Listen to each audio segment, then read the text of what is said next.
Lightweight bout between Chris Duncan and Omar Morales. Slight plus money, plus 115 on Chris Duncan, minus 115 for Omar Morales. Over under 2.5 rounds, plus 185 for the over, minus 185 for the under. Chris Duncan making his debut. What do you like in this one? Yeah, Chris Duncan, he looks like from what we've seen on Contender Series, he's a fun guy to watch. Gets cracked. That knockout he had, that straight right, was disgusting.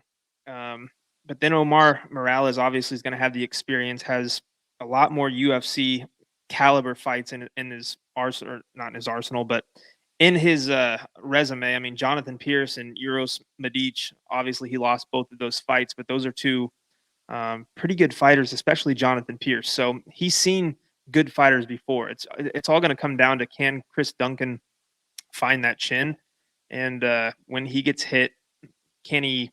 I guess, can that chin hold up against some of the higher level competition that he's going to be seeing? I mean, Chris Duncan in the Contender Series, there was a point in that fight I thought it was over for him.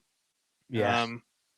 It kind of made me nervous. I did bet on him in that fight, but then he just turned it on. He never gave up and found the finish himself. But I'm not confident, or I haven't seen enough of him to lay the money on him here.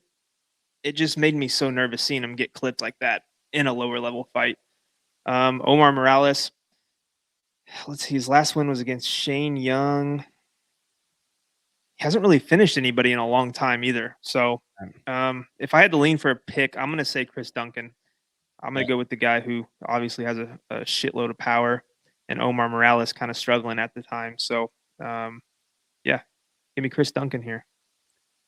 Yeah, I got to agree with you. I mean, usually like to fade the guys coming in off Contender Series or guys making their debut, but after watching the film on this guy, Chris Duncan, and seeing what he did in that Contender Series fight last year, I like the way he fights. He can leave himself open to getting cracked a couple times. But his only loss is to Vyacheslav Borshev, who is a beast on the feet and Yeah. really just he wins the stand-up fights. His only losses are to guys that took him down.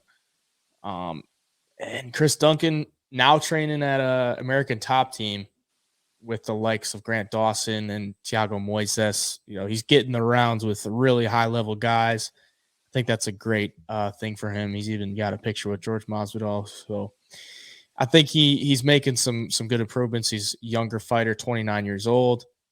He's had some experience in Bellator. He's 3-0 in Bellator, so 3 finishes in Bellator as well. So I think he's got enough to take on Omar Morales in this one and get the win at slight plus money. I'm actually a little surprised that he's an underdog, a slight underdog at that. But Omar Morales, 3-3 in the UFC, coming off 2 knockout losses. So obviously we don't like that. We don't like to see that at all. And he's 37. So he doesn't look like he's 37, but he's 37.